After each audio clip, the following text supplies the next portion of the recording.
ზუსტად 1 საათში კი მთელი საქართველოს მასშტაბით პირველი საყოველთაო გაფიცვა იწყება. დღის 3-დან 6 საათამდე მუშაობა შეაჩერებენ მსხვილი საშუალო წვრილი ბიზნესის წარმომადგენლები, კომპანიები, კაფეები, ბარები, სააფთიაქო სუპერმარკეტები, სკოლები. გამაფრთხილებელი აქციის დროს სხვა კომპანიის თანამშრომლები დროებით დატოვებენ სამუშაო ადგილებს და საქართველოს მოქალაქეების მთავარ მოთხოვნებს შეუერთდებიან. გათავისუფლდნენ რეჟიმის პატიმრები და დაინიშნოს ახალი არჩევნები. ჩვენი ჟურნალისტი ნანო ჩაკვეტაძე შემოგვიერთდება ახლა პირდაპირ ეთერში და ის მოგვიყვება უფრო მეც, ვინ უერთდება საყოველთაო გაფიცვას, რომელიც ზუსტად 1 საათში დაიწყება.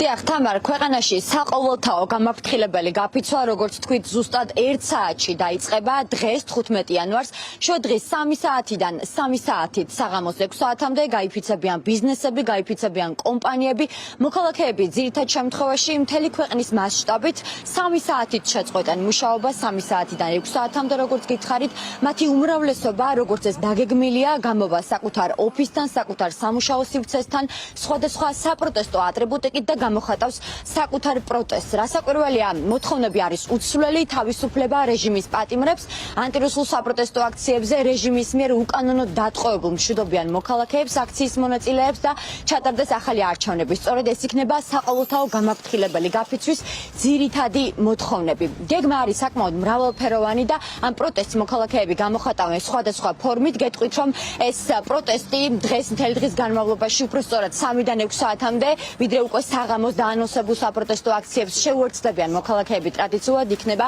სხვადასხვა ქალაქში, ვილაპარაკოთ პირველ რიგში თბილისზე. გეტყვით, რომ ძირითად შემთხვევაში მოქალაქეები ამ პროტესტის გამოსახატად ამ გაფიცვაში ჩაერთვებიან საკუთარ სამუშაო სივრცეებთან, თუმცა დედაქალაქში არის რამდენიმე საერთო ლოკაცია, სადაც ასევე გაიფიცებიან მოქალაქეები. მაგალითისთვის 3-დან 6 საათამდე რესპუბლიკის მოედანზე შეიკრიბებიან თვით დასაქმებულები, ასევე ერთ-ერთი მთავარი ლოკაცია იქნება თბილისის სახელმწიფო უნივერსიტეტი, იქაც შესაბამისად 3-დან 6 საათამდე შეიკრიბებიან რეჟიმის პატიმრების ოჯახის წევრები, მშობლები, ასევე იქ შეიკრიბებიან სტუდენტები სხვადასხვა უნივერსიტეტიდან. გეტყვით, რომ მათ შორის იქ იქნებიან რეჟიმის ერთ-ერთი პატიმრი ზვიად ცეცხლაძის მშობლებიც და სიმბოლურია, რომ ზვიად ცეცხლაძე სტუდენტი რეჟიმის პატიმარი სწორედ თბილისის სახელმწიფო უნივერსიტეტში სწავლობს.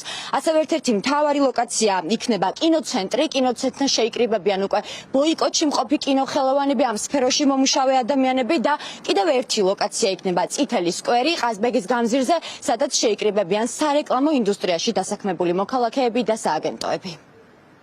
ერთადერთი გზა, რითიც შეიძლება რომ ეს საშინელება, სიბნელე, მარაზმი, ტერორი შევცვალოთ, ეს არის დაუმორჩილებლობა. და დაუმორჩილებლობის ერთ-ერთი ფორმა არის გაფიცვა, თუმცა ჩვენ სრულმასშტაბიანი გაფიცვა ქვეყანაში არ შეგვიძლია, იმიტომ რომ არ გვაგვაჩნია ძლიერი პროფკავშირები და ამისთვის იზრუნ ამ რუსულმა რეჟიმმა თავის დროზე 12 წელია ურტყეს და ურტყეს წიხლი ამ მიმართულებას. ჩვენ ბოიკოტი გამოვაცხადეთ 2023 წლის აგვისტოში, რაც პრინციპში არსობრივად ნიშნავს გაფიცვას. ჩვენ ვართ გაფიცულები უკვე ძალიან დიდი ხანი, ამიტომ ჩვენ ამის სადემონსტრაციო ზუსტად იმ ადგილზე, იმ სამსახურთან, რომელსაც გავეფიცეთ და გავემიჯნეთ, მივალთ და ეს იქნება სიმბოლური დატვირთვის 3 საათზე ჩვენი გავმართავთ საპროტესტო აქციას, ანუ კინოცენტრთან. კინემატოგრაფისტებმა ავირჩიეთ კინოცენტრი, რომელშიც მე ჯერჯერობით დღემდე ვმუშაობ.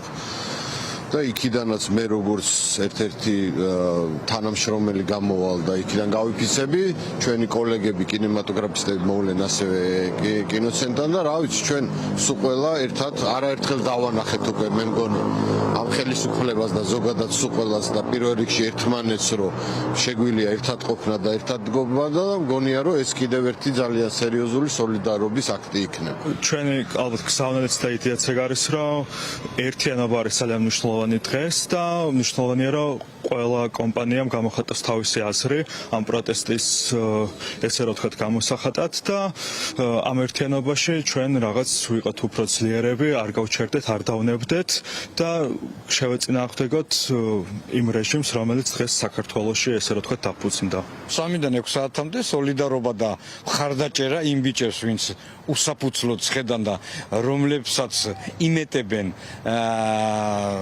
რაღაცის საქართველოს სიყვარულის, სამშობლოს სიყვარულის გამო თქვენ წარმოიდგინეთ, რომ ციხე რო გამოსასწორებელი არ არის და ციხეში რო ეს თავის სიყვარულს სამშობლოსადმი ვერ დაივიწყებს, ეგეც ხო გასაგები.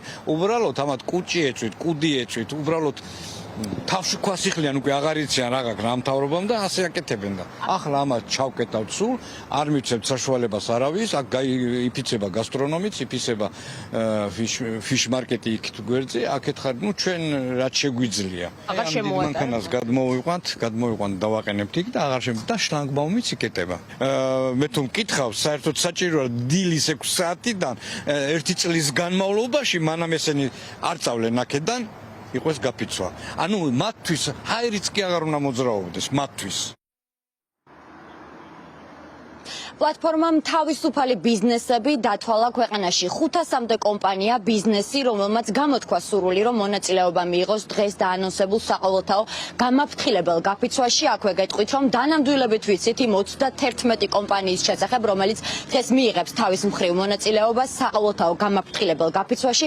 აქვე გეტყვით, რომ დღეს გაიფიცება ასევე სააფთიაქო ქსელი PSP თავისი საქმიანობიდან გამომდინარე მხოლოდ 5 წუთით. ნანო მადლობა ჩვენ რა თქმა უნდა შევხვდებით კიდევ ერთმანეთს როდესაც დაიწყება უკვე გაფიცვა ნანო ჩაკვეტაძე შემოგვერთდება უკვე სხვა ლოკაციიდან პირდაპირ ეთერში